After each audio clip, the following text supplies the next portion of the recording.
Hey everyone, this is Mike from the Relating Revolution. How are you? Nice to see you. Today is day 1 of 30 of a Expose Your Truth challenge that I'm taking upon myself in order to uh, perform an exercise in vulnerability, in honesty, in inspiration, in education, in exploration and growth. And so today, before I tell you about the first prompt for today's challenge, um, and I'm going to talk about a coach that changed my life and the concept of inoculation and how you can become inoculated to from bad things that have happened to you in the past. First, I want to deal with a little bit of logistics. So please remember to say hello in the comments. Let me know that you're here. Please also let me know if it's a replay. If you have any questions or comments, please feel free to put those in the comments below. And then also, I understand that a lot of the topics that I cover sometimes are of a personal nature. They kind of evoke maybe some sensitive responses. It's okay if you would like to send me a private message.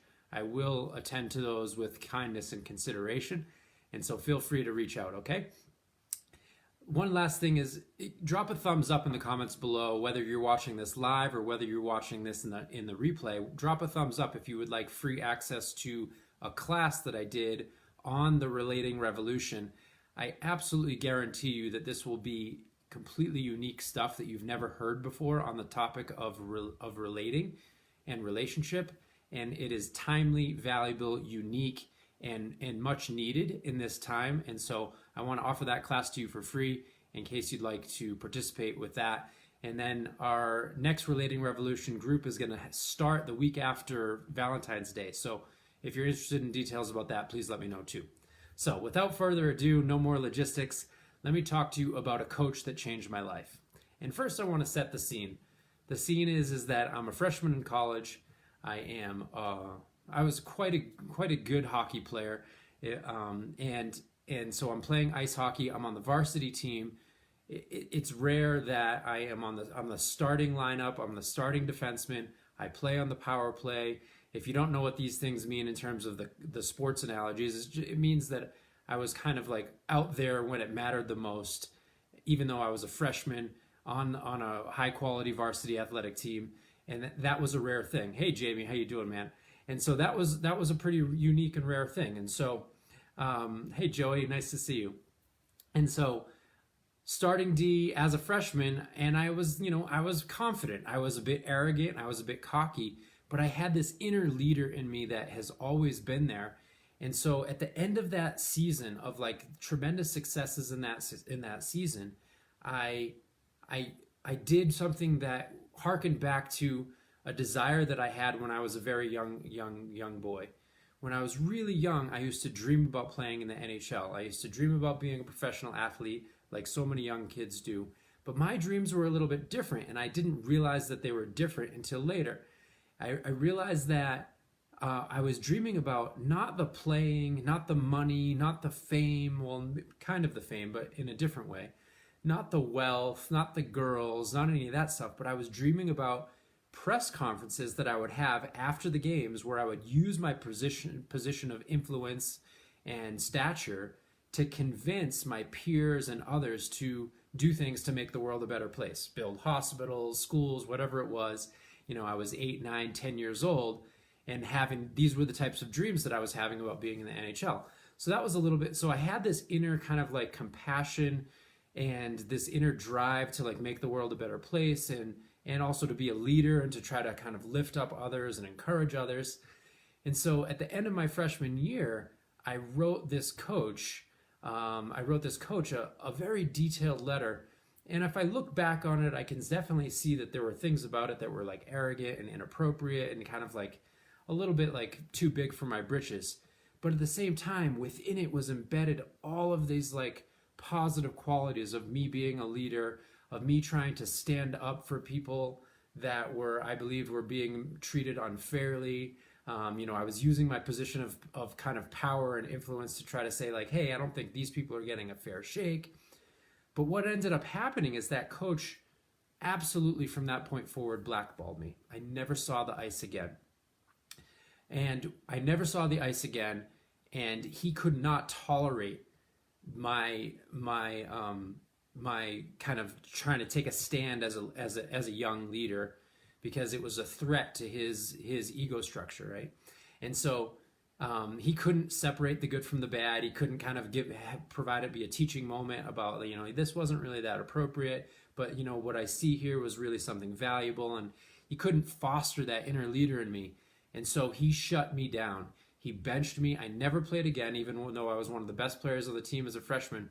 And then this led a downward spiral to me becoming like severely depressed, abusing alcohol. And I'm not blaming, right? Like I'm taking now, because it's like this is a really important thing in growth for me to claim responsibility for all that. Like those were my responses, those were my reactions to his inappropriate reactions, was that I became very depressed. I became, dependent on alcohol and abusing marijuana, and it really got into a really deep, dark place. But here's the thing, good luck, bad luck, who knows? Because that depression and that really deep, dark place that I went to in college, got me on the path that I'm on now. It launched my real career of service. It ignited my real passion to help people.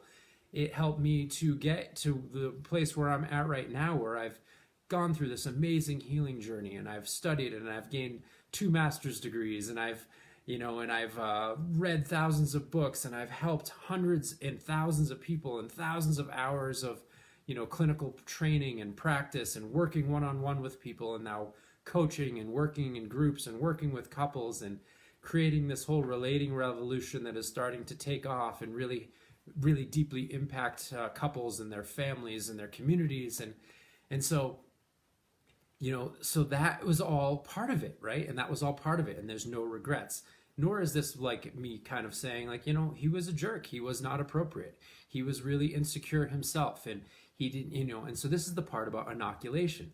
And so when I look back, what that coach did for me is he inoculated me from being the type of coach that I do not want to be. And so what encourages in me is for me to see the best in people, for me to not take personally some of the things that might challenge or threaten my ego, for me to always encourage and know that there are gems inside of all of our difficulties, inside of all of our kind of supposed dysfunctions, inside of all of our challenges, and inside of all of our adversity. There are gems. And sometimes it is those gruff parts of our personality or our exterior that have the most important gems inside of them. I didn't know how to kind of wield my power and my influence at that time. I didn't know how to, maybe be more skillful about how I brought up those sensitive remarks that I shared with him in that letter that summer. But underneath it was something very valuable and very important and very intrinsic to who I am. And I want to be the type of coach, I want to be the type of counselor, I want to be the type of advisor, I want to be the type of father, I want to be the type of friend, I want to be the type of husband, I want to be the type of human being that sees the best in others, that brings out the best in others, that is strong enough in myself and strong enough in my center that I can tolerate other people's kind of maybe giving me feedback in a way that's not so positive.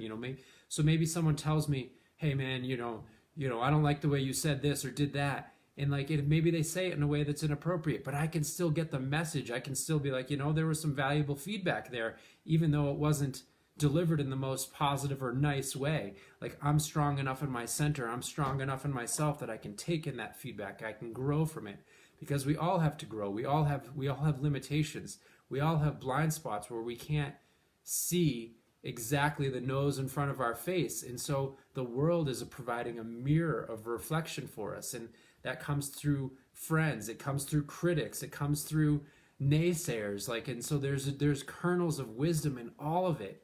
If I can learn how to kind of not take it so personally and not get so defensive, and I can open up to it. So that's what this coach inoculated me into not being the type of person and coach that I want to be. And I wish him all the best. I have no resentment for him. I hope that he's thriving. I hope he's doing well. I know that there are many people that consider him a positive influence in their life. I happen to have a different experience of my past with him, but I'm free from any resentment. I'm free from any bitterness because I've taken in the growth lessons. I've turned it into a hero story instead of a victim story. Excuse me, let me turn that off. So, sorry for that interruption. This is my first time doing this, so I'm just getting used to the lay of the land. So that's it. I want to finish up there. Respect your time. 10 minutes is going to be about the length of these. I'm going to be doing them every day for 30 days. Hopefully they have some inspiration and some insight for you. Please remember to say hello in the comments. Please remember to send me a message. Please remember that the next Relating Revolution is going to start in the middle of February. If you're interested, let me know. And drop a thumbs up if you want access to that free class that I was talking about. And I'll get it to you as soon as I can. All right, everybody. Love you all. Have a beautiful day.